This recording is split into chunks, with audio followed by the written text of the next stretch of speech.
नमस्कार दोस्तों, आप है यूट्यूब चैनल आरजे नोबडी पर आपके दोस्त आरजे नोबडी के साथ पेश एक नई कहानी।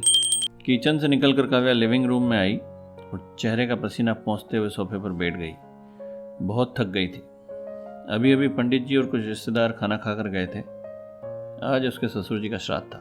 सब लोगों ने खाने की खूब तारीफ करी और पेट भर कर खाया। कहते हैं अगर खाने वाला पेट भर कर खाए तो जिसका श्राद्ध है उसका भी पेट भर जाता है। और इसी बात की खुशी काव्या के चेहरे पर दिख रही थी, थकान के बाद भी। चलो थोड़ी खीर चखी जाए, काव्या ने अपने आप से कहा और किचन से एक कटोरी में थोड़ी खीर लेकर वापस सोफे पर आकर बैठ गई। खीर खाने लगी। खीर वाकई बहुत अच्छी बनी थी। वैसे तो काव्या को मीठा ज़्यादा पसंद नहीं था।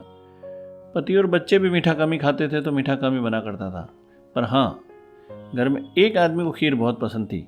वो थे काव्या के ससुर जी, स्वर्गीय श्याम शंकर जी। वो जब जीवित थे तो अक्सर अपनी पत्नी से खीर बनाने की फरमाइश करते रहते थे और उनकी पत्नी भी बड़े प्रेम से उनके लिए खीर बनाया करती थी। कुछ समय पहले उनकी पत्नी का स्वर्गवास हो गया। एक बार श्याम शंकर जी का खीर खाने का मन हुआ।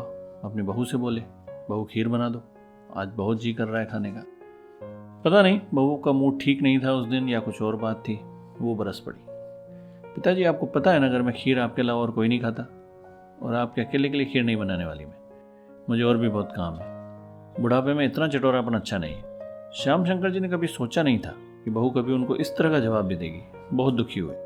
अकेले में अपनी पत्नी को याद करके रोए भी और फिर कभी खीर खाने के लिए नहीं बोला। कभी कभार मन में आया भी तो मन को मार लिया, लेकिन बोले नहीं।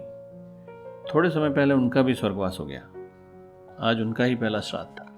कहते हैं श्राद्ध में पितरों का मनपसंद भोजन बनाया जाए और पंडितों को खिलाया जाए तो पितृदेव प्रसन्न होते हैं।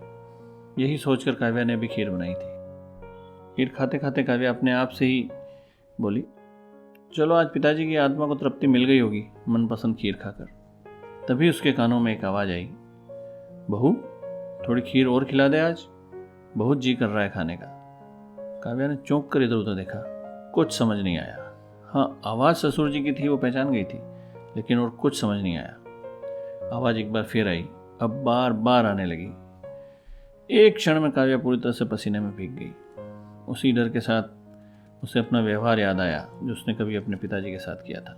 आंखों से अपने आप आंसू बहने लगे थे। सब कुछ एकदम शांत हो गया था।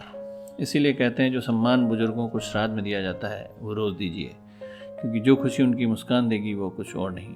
कोई ख्वाहिश नहीं है मुझे 100 साल जीने की, मगर इतनी तमन्ना है कि ये ज़िंदगी हो कमाल की।